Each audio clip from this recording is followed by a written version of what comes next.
Pastor, you did your dissertation in Marquette on moral virtue. Could you talk about that? Yes, my dissertation is entitled The Unity of Perfect Moral Virtue and Its Significance for the Nature-Grace Question.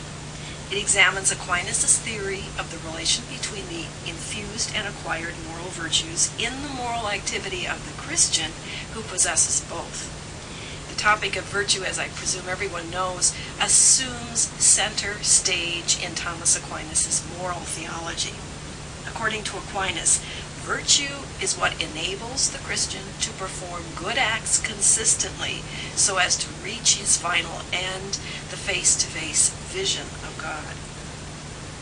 While Thomas insists on two species of moral virtue, in other words, there's the acquired moral virtue of prudence, temperance, fortitude, and justice. There's also an infused moral virtue of prudence, fortitude, justice, and temperance.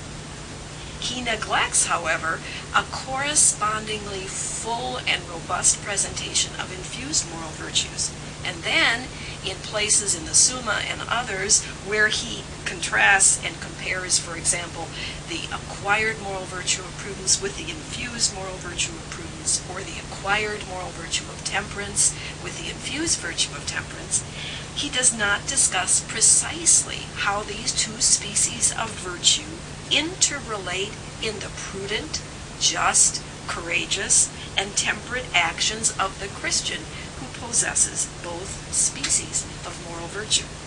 So what I did in my dissertation is try to reconstruct Aquinas' theory of the relation between the acquired and the infused moral virtues. And I came up with two principal conclusions.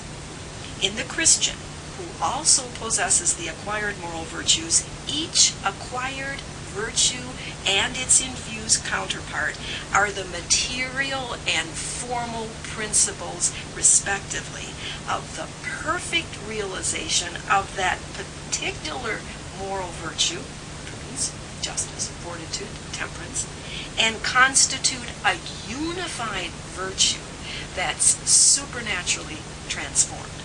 And then second, that theoretical explanation of the unity of perfect moral virtue significantly clarifies Aquinas' understanding of the relation of nature and grace, that dynamic interrelationship between the human creature and God.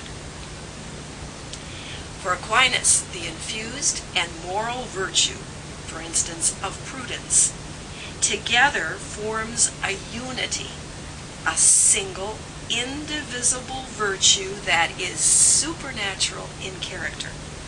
Aquinas is very clear about the distinctions between the two moral species, between the acquired moral virtues and the infused moral virtues. But he does not countenance their separation. Their distinctiveness, albeit of momentous import, is not such that the two species of virtue exclude one another.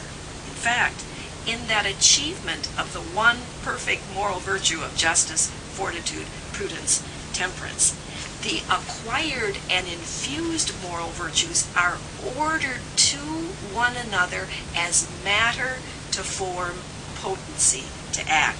Therefore, the acquired and the infused counterpart moral virtue function as complementary, integrative parts of a whole. The single virtue, supernaturally transformed, the single virtue of prudence, the single virtue of justice, the single virtue of temperance, etc., constitutes a moral virtue that is absolutely perfect. Although the acquired and infused virtues cooperate in this perfect moral activity for the Christian, Aquinas insists on the preeminent role of the particular infused moral virtue and of charity. And that particular infused moral virtue and the virtue of charity reward human acts with a perfection that far exceeds their finite scope. Now, the intrinsic relationship between acquired and infused virtues within that perfect moral virtue is analogous to Aquinas' view of the alliance between nature and grace in the justified, that is, in the baptized Christian. The Christian person existentially has a single nature, consisting of those human and divine causes, and this nature is a divinized one.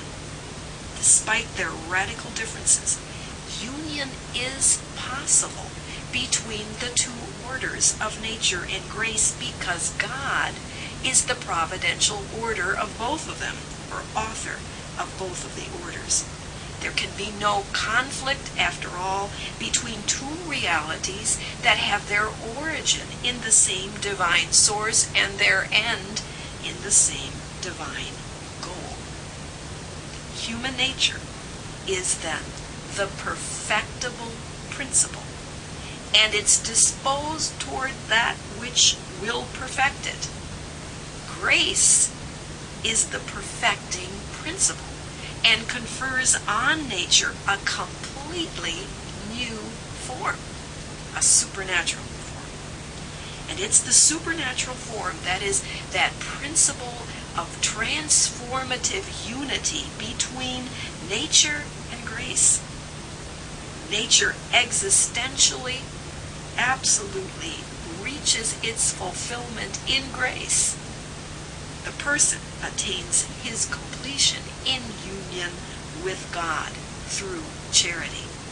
God, who is perfect unity and perfect activity, not only shows human persons who they are, but also unifies them and activates them in ways they are not able to be or to do on their own.